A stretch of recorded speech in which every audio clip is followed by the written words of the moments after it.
এটা খুব ইয়ের মতন মনে হয় যেন খবর শুরু হবে আরকি। আসসালামু আলাইকুম সবাইকে। কি অবস্থা সবার? কাজী ভাই কেমন আছেন? জি, আসসালামু আলাইকুম। আলহামদুলিল্লাহ ভালো আছি ভাইয়া। আপনার আপনার ব্যাকগ্রাউন্ডটা কি? মানে আপনি ওই যে ইয়ে দিয়ে ওই এ ক্যানভা থেকে করছেন না? এই যে না, এটা একটা ছবি চয়েস করে আপনি ব্যাকগ্রাউন্ডে গিয়ে এড করে দিয়েছেন আরকি। ও আচ্ছা, আচ্ছা। খুবই এনিপিক্স সুন্দর। কালো এনিপিক্স আমি চিন্তা করতেছি আমার পিছনে ইয়ে করলে এরকম কালো ইয়ের শেলফটা আসলে খুব সুন্দর ইয়ে হবে। মিজান ভাই অস্ট্রেলিয়া থেকে কেমন আছেন? আছি ভাই, আলহামদুলিল্লাহ। আপনারা কেমন আছেন? কাজী ভাই, তামিম ভাই, আপনারা কেমন আছেন? জি ভাই এই তো। আলহামদুলিল্লাহ। আপনাদের তো এখন সামার অস্ট্রেলিয়াতে না? হ্যাঁ হ্যাঁ, এখন সামার। তাও মেলবোর্নের সামার একটু ডিফারেন্ট। মেলবোর্নের সামার দিনের বেলা সামার, রাত্রেবেলা আবার মানে সকাল থেকে রাতের ভিতরে আপনার আবার 20 ডিগ্রি ডিফারেন্স হয়। ওয়াও। হ্যাঁ, হিউজ ডিফারেন্স হয় সামটাইম। মানে ধরেন গতকালকে ছিল পুরা ধরেন 36 ডিগ্রি 37 ডিগ্রি, আবার টুমরো হতে পারে 12-14। এর জন্য অনেক সিক হয়, বাচ্চা কাচ্চা সিক হয়, অনেক মানুষজন সিক হয়। হুম। এত ইয়ে হলে তো হবেই। হ্যাঁ। তো আপনি মিজান ভাই আপনি অস্ট্রেলিয়াতে কতদিন? আর কি করেন? আমি আমি আসলে আসলাম হচ্ছে অস্ট্রেলিয়াতে 2005 এ। 2005 এ আসি আপনার 2005 এ আসা হচ্ছে আমি আসি হচ্ছে 2005 এর জুন, এবং আমার আসলে তখন অস্ট্রেলিয়াতে কেউ নাই। I don't know nothing. I had probably 1% knowledge about Australia, এবং কোথায় যাচ্ছি কুইন্সল্যান্ডের টুম্বাতে, ভেরি কোল্ড প্লেস। তো মানে জুনটা হচ্ছে হলো গিয়া ঠান্ডার পিক। তো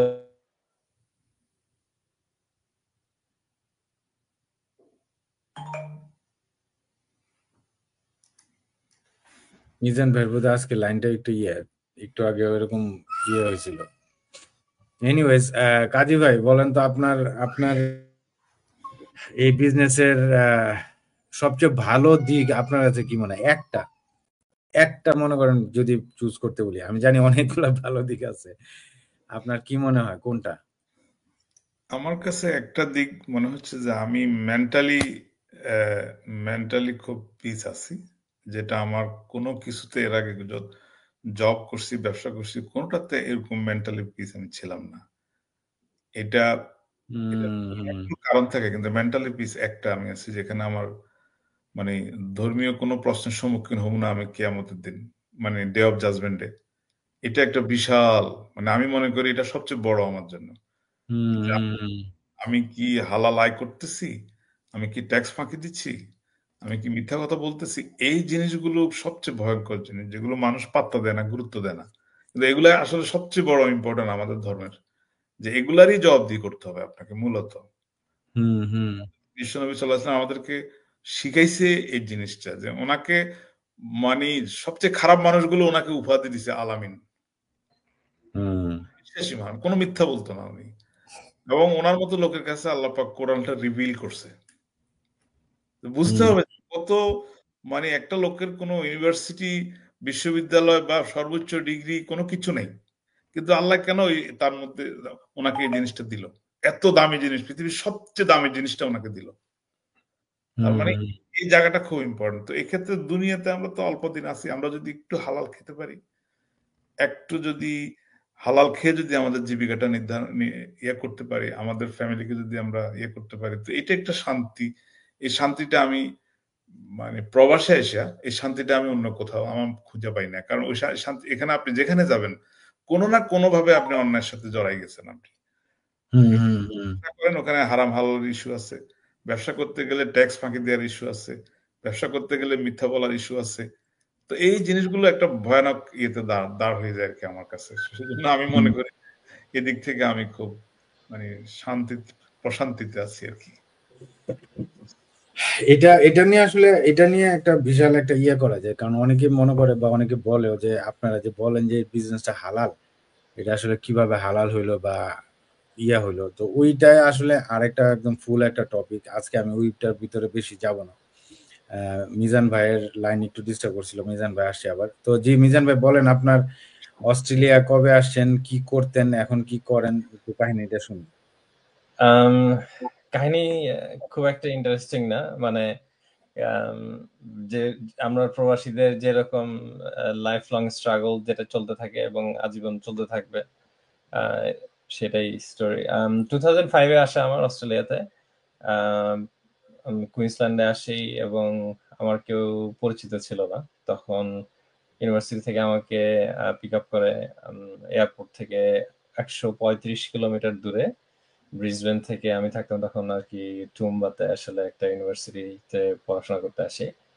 তো প্রচন্ড ঠান্ডা, রাতের বেলা 11টার সময় যে পৌঁছালাম। তো যাওয়ার সময় আর কি যে আমাদেরকে চালাই নিয়ে যাচ্ছিল, আমি বলতেছি এখানে কিছু কি খাবার পাওয়া যাবে? তো বলছে যে everything shirts at 5, that's nothing. তো যাই হোক, সেইখান থেকে শুরু, পড়াশোনা শেষ, লোকাল গভর্নমেন্ট ওইখানে স্টাডি পরে চাকরি শুরু করলাম। তারপরে ওইখান থেকে ব্রিসবেন থেকে সেম কোম্পানির সাথে মেলবোর্ন আসা। তো একটা জিনিস বুঝতে পারলাম যে আসলে আমরা প্রবাসীদের একটা সবসময় একটা যেটাই বলেন ডিসক্রিমিনেশন বলেন বা আমরা কখনোই আসলে সেম লেভেলে যাওয়া বা আপনাদেরকে বিভিন্ন ধরনের কষ্টের শিকার হতে হয়। এবং অনেক সময় দেখবেন যে মনে হয় যেন বাংলাদেশে হয়, বাইরেও হয়, যে আপনার অ্যাডভান্টেজ নিতে চায়, বা আপনি বস আপনাকে প্রেশার করতেছে, বা আপনি যত যাই হোক, you are just a number.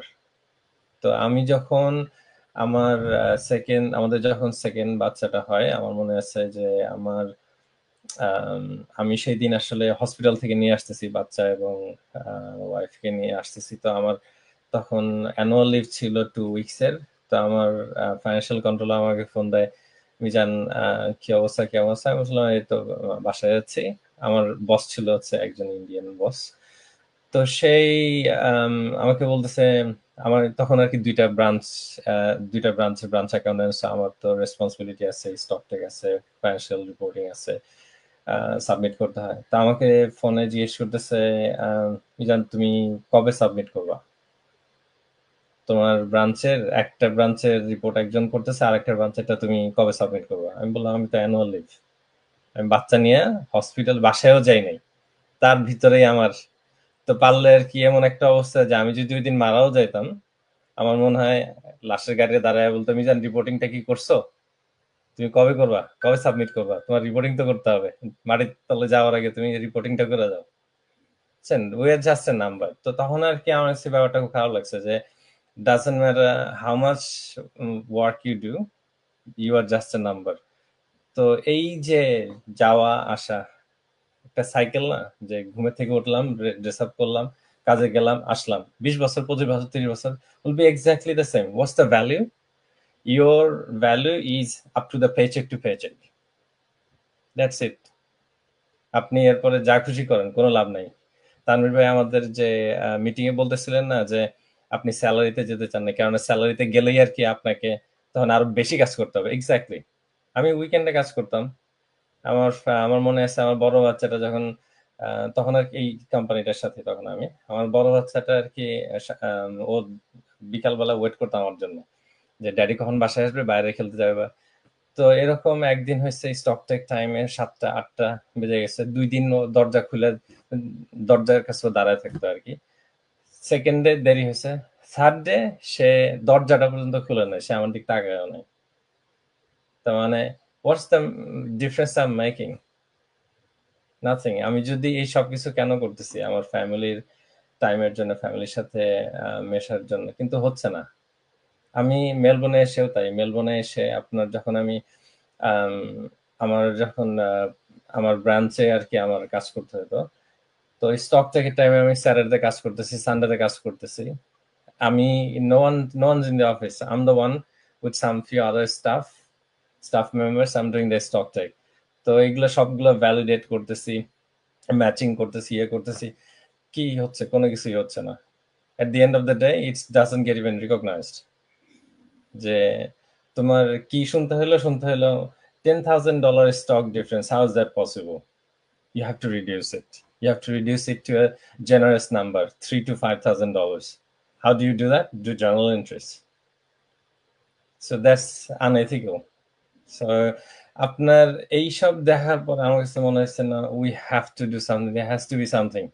তারপরে আমি ইমিডিয়েটলি জব কুইট করি উইদিন কারণ আমি তখন আমার মনে হচ্ছে উইদিন এ মান্থ আমি আর কি আমি একদিন আর কি হাইওয়ে দিয়ে ড্রাইভ করে আসতেছি এবং আমার কাছে ইমিডিয়েটলি মনে হয়েছে যে if I could I would Cry.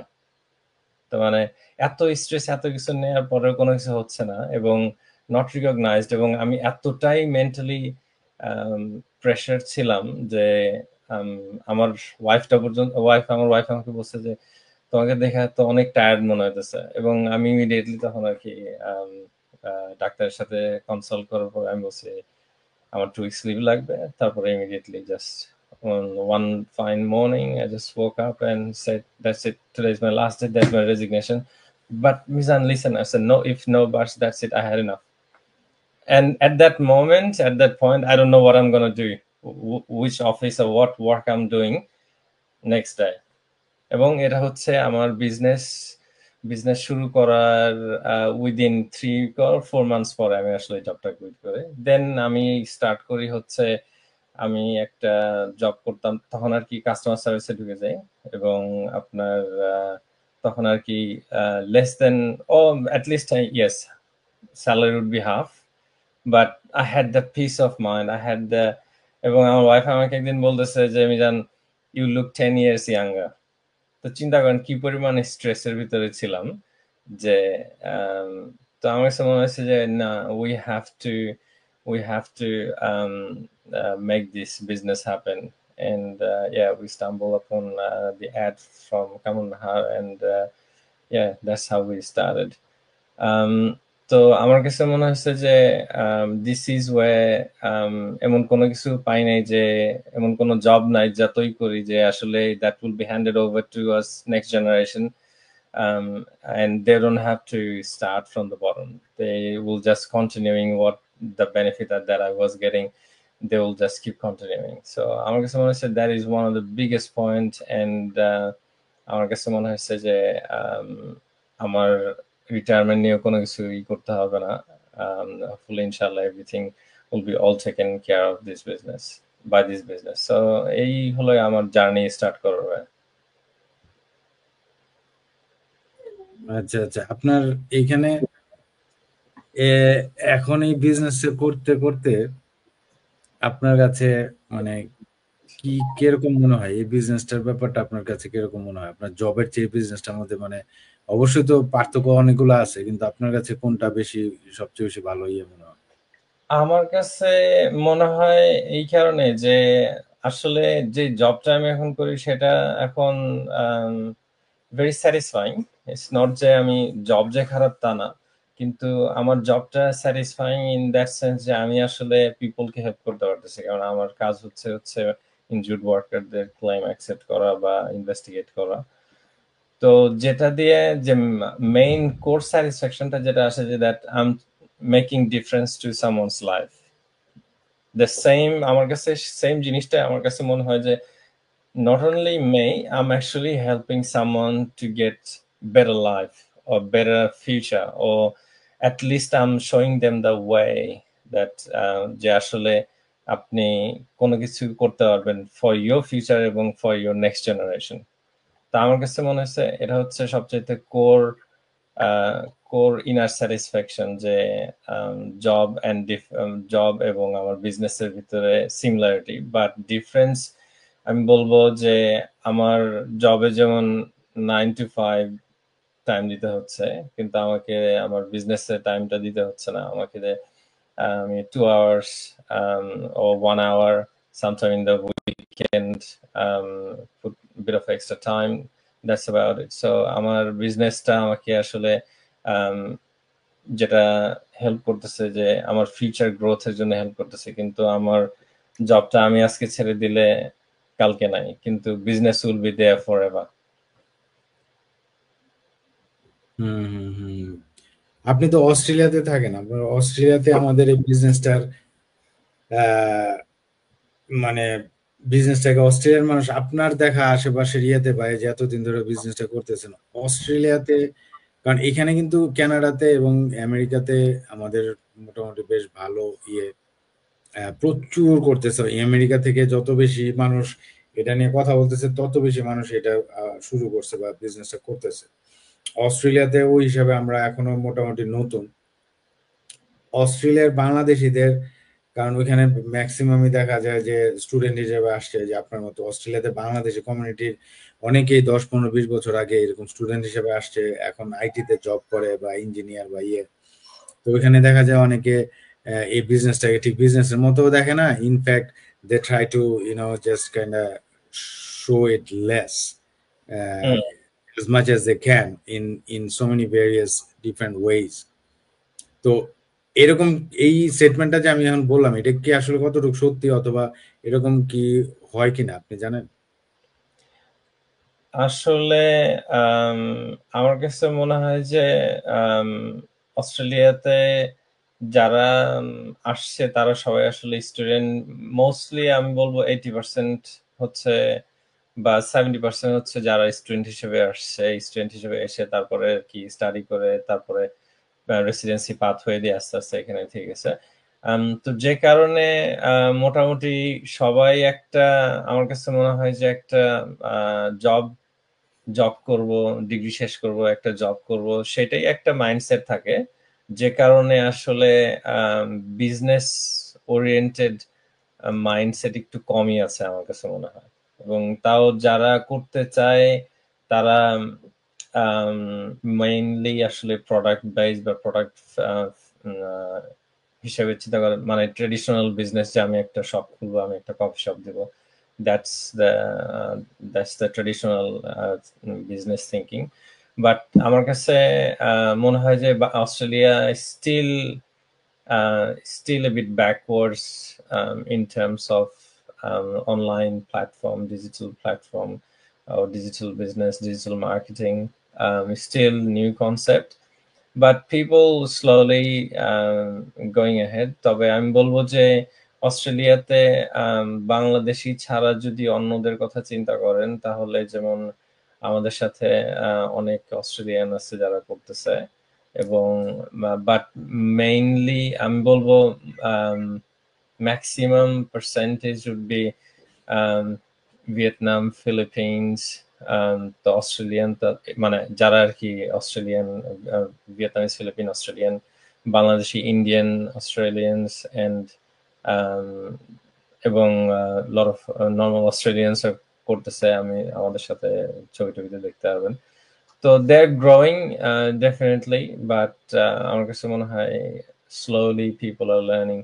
And যেটা বললাম আর কি, সবাই যে ওই স্টাডি করে জবের একটা, কেননা 4 বছর যখন কেউ স্টাডি করে এবং টিউশন ফিস দিয়ে যখন আর কি একটা জবের ওই একটা ড্রিম থাকে যে আমি একটা জব করব, তো যে কারণে আপনার আস্তে আস্তে এই মাইন্ডসেটটা মানে আপনার পেনিট্রেট করে ঢোকাটা একটু ডিফিকাল্ট হয়ে যায়, নট অলওয়েজ পসিবল আর কি। বিজনেস মাইন্ডসেট যাদের, বিজনেস মাইন্ডসেট না, যারা জব মাইন্ডসেট বা জব করে তাদের মেনিয়াটাই থাকে যে আমি জব করবো, এই জন্য এত কষ্ট করে পড়ালেখা করছি, ইয়ে করছি, তাদের তো আসলে বিজনেস করার দরকার নাই। আমাদের এই বিজনেসের মেন যে ইয়েটা হয়, সেটা অনেকে যেটা মিসআন্ডারস্ট্যান্ডিং আছে, সেটা হচ্ছে যে আমরা হয়তো বিজনেসে মানুষকে রিক্রুট করতে হয় বা মানুষকে ইয়ে করি, আমরা কিন্তু উল্টা আরো না করি যে না ভাই আপনি করার দরকার নাই, বা আপনি করতে পারবেন না, বা আপনার যদি এত ইয়ে থাকে তাহলে আপনার করার কি দরকার। যেটা হচ্ছে উনারা যেটা ভাবে ঠিক তার উল্টাটা। আর সবার জন্য তো আসলে সবকিছু ইয়েও না। কাজী ভাই কিছু অ্যাড করবেন? আমার একটা সিম্পল প্রশ্ন আছে এর কাছে, আমাদের জি জি জি। মিজান ভাইয়ের কাছে। মিজান ভাই অস্ট্রেলিয়া পড়ালেখা করছে, চাকরি করতেছে, এখন ডিজিটাল বিজনেস ওনার। তো আমার কাছে ওনার একটা প্রশ্ন, সেটা হচ্ছে মিজান ভাই যেহেতু অনেক বছর অস্ট্রেলিয়াতে আছে, এখানে প্রবাসে অনেক আমাদের দেশীয় মানুষের সাথে ওনার পরিচয় হয়, দেখা হয়। আমরা কালচারালি বিশেষ করে প্রবাসে কিন্তু উদ্যোক্তা হওয়ার সুযোগ থাকে, এবং আমাদের প্ল্যাটফর্মটা তো ডেফিনেটলি খুব সহজভাবে উদ্যোক্তা হওয়ার opportunity দেয়। তো আমার প্রশ্নটা হচ্ছে যে যে আমরা দেখতেছি, বুঝতেছি যে যে বিদেশে অস্ট্রেলিয়া, আমেরিকা, কানাডা, উন্নত দেশগুলোতে বিদেশিদের মধ্যে উদ্যোক্তা হওয়ার স্বপ্নটা বেশি থাকে এবং তারা খুব দ্রুত এগুলো রিসার্চ করতে সক্ষম হয়। আমাদের কমিউনিটির মধ্যে উদ্যোক্তা হওয়ার স্বপ্নটা একটু কম থাকে। এটার কি কারণ বলে আপনি মনে করেন? আমার কাছে কি মনে হয় জানেন, আমাদের ছোটবেলা থেকে স্কুলে আমার মনে পড়ে না কোনোদিন যে আম, ইয়ে করা হয়েছে, মানে ইনফ্লুয়েন্স করা হয়েছে যে উদ্যোক্তা হও বা বাণিজ্য করো বা মানুষের লাইফ চেঞ্জ করো, মানুষের জন্য কোনো কিছুই আম, মানে নতুন কোনো কিছু উদ্ভাবন করো, এরকম আমার কাছে মনে হয় না। স্পেশালি বিজনেস সেক্টরে বা উদ্যোক্তা হওয়ার জন্য কোনো রকম ইনফ্লুয়েন্স ছিল। To be honest, if I very honest, উদ্যোক্তা শব্দটা আমি আসলে ফার্স্ট কখন শুনি জানেন? আমি যখন অস্ট্রেলিয়াতে আমার বড় ভাই হচ্ছে আম, তখন হচ্ছে আপনার অ্যাক্টেল যে টেলিকমিউনিকেশনটা ছিল, অ্যাক্টেলে আমার বড় ভাই তখন হচ্ছে মার্কেটিং টিমে।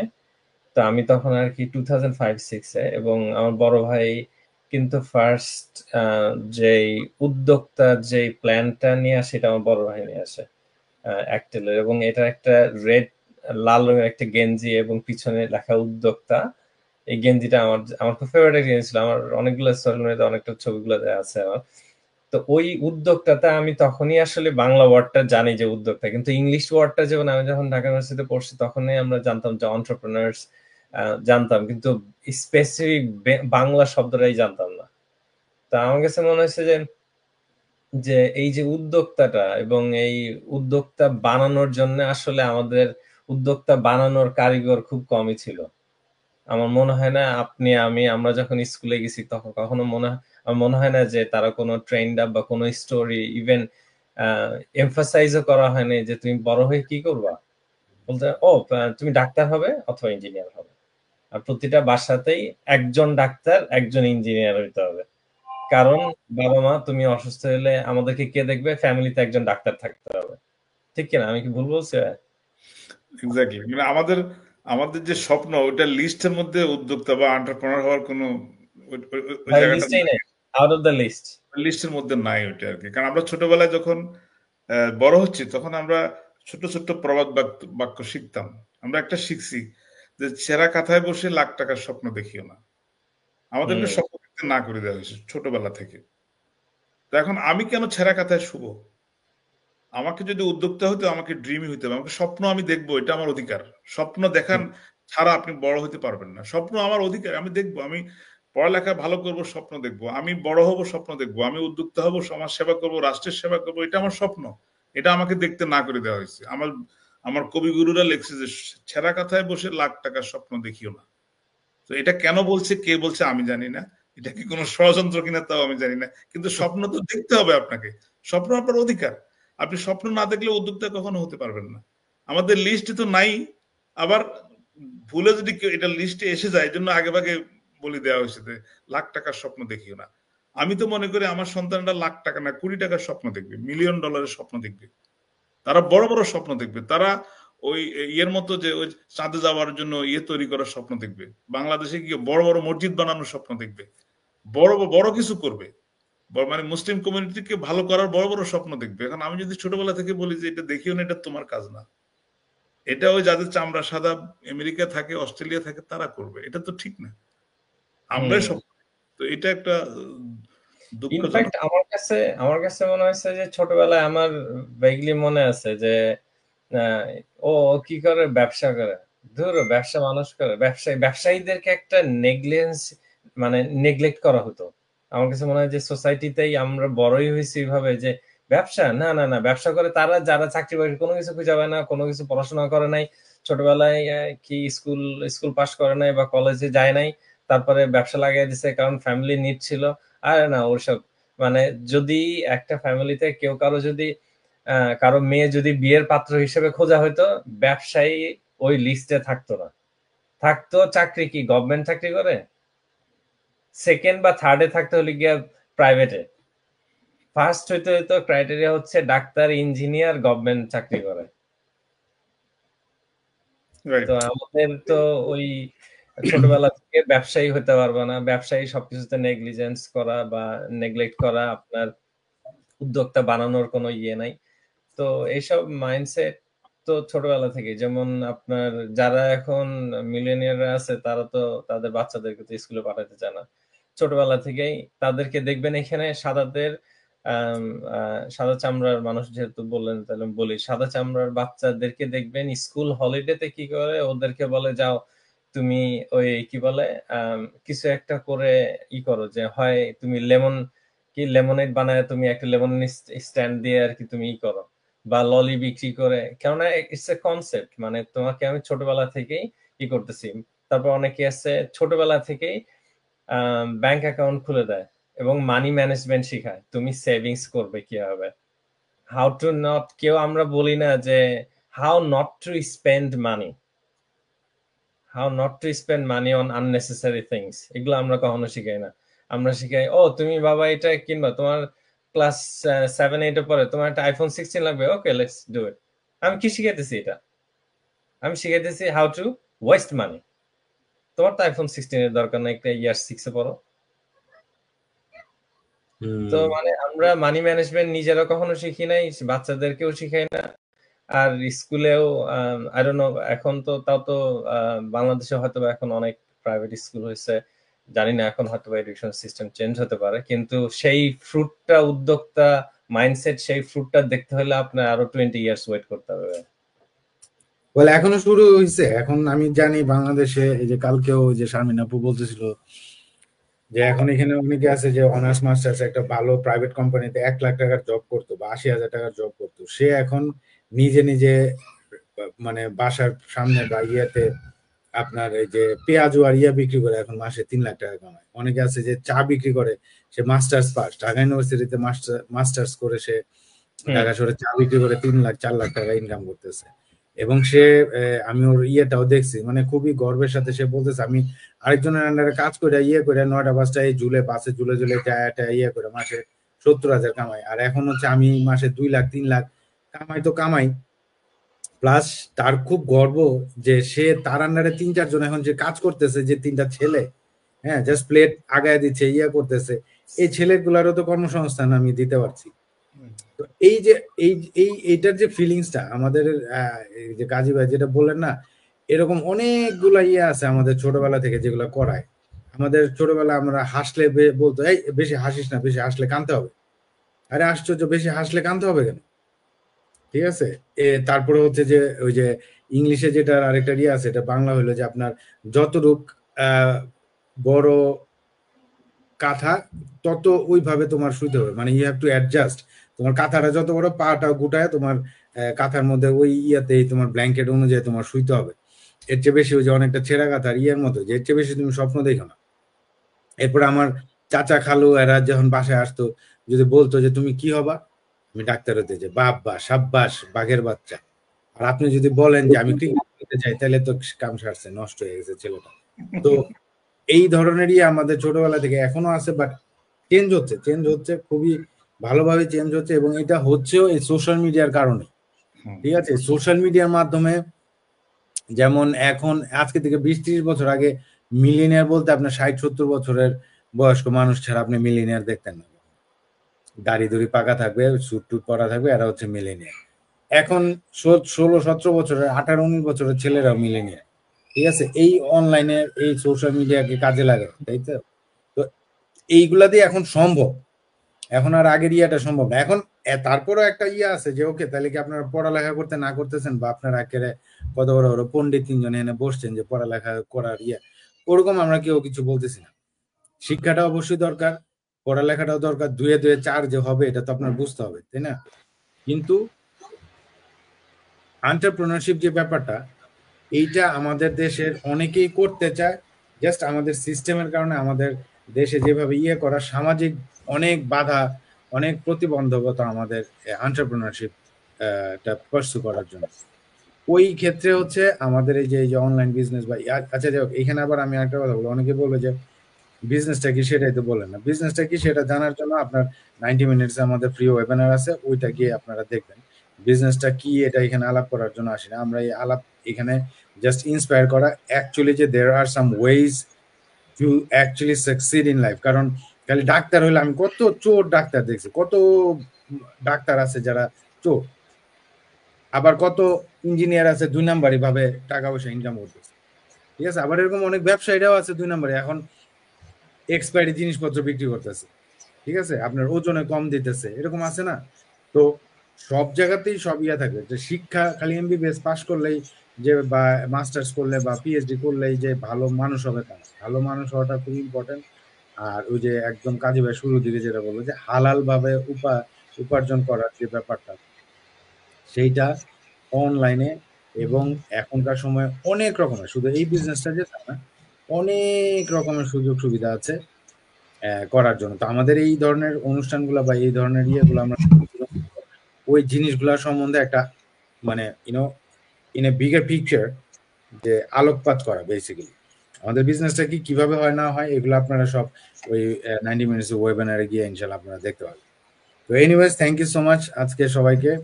মিজান ভাই চলে আসছেন, টাইমিং এর অনেক ডিফারেন্স, আপনাদের বোধহয় এখন দুপুর হয়ে গেছে। হ্যাঁ হ্যাঁ, আমাদের জন্য সমস্যা না, আপনাদের জন্য হয়তো এটা সমস্যা, আপনাদের তো বোধহয় এখন অনেক রাত। না আমারও 6:30 বাজে, আর কাজী ভাইয়ের বোধহয় 7:30, আমাদের একটু পরে এসার ঘুম দিবে 8:30। 8:30। হ্যাঁ হ্যাঁ। তো ইনশাল্লাহ আবার কথা হবে না নেক্সট উইকে। আর সবাই ভালো থাকবেন। আর কারো কোনো কোশ্চেন থাকলে বা ইয়ে থাকলে এই লাইভের নিচে আপনারা কোশ্চেন করতে পারেন, ইনশাল্লাহ আমরা চেষ্টা করব যতটুকু সম্ভব হেল্প করা যায়। Thank you so much again সবাইকে। আল্লাহ হাফেজ। ওকে, আসসালামু আলাইকুম। আসসালামু আলাইকুম ওয়া রাহমাতুল্লাহ।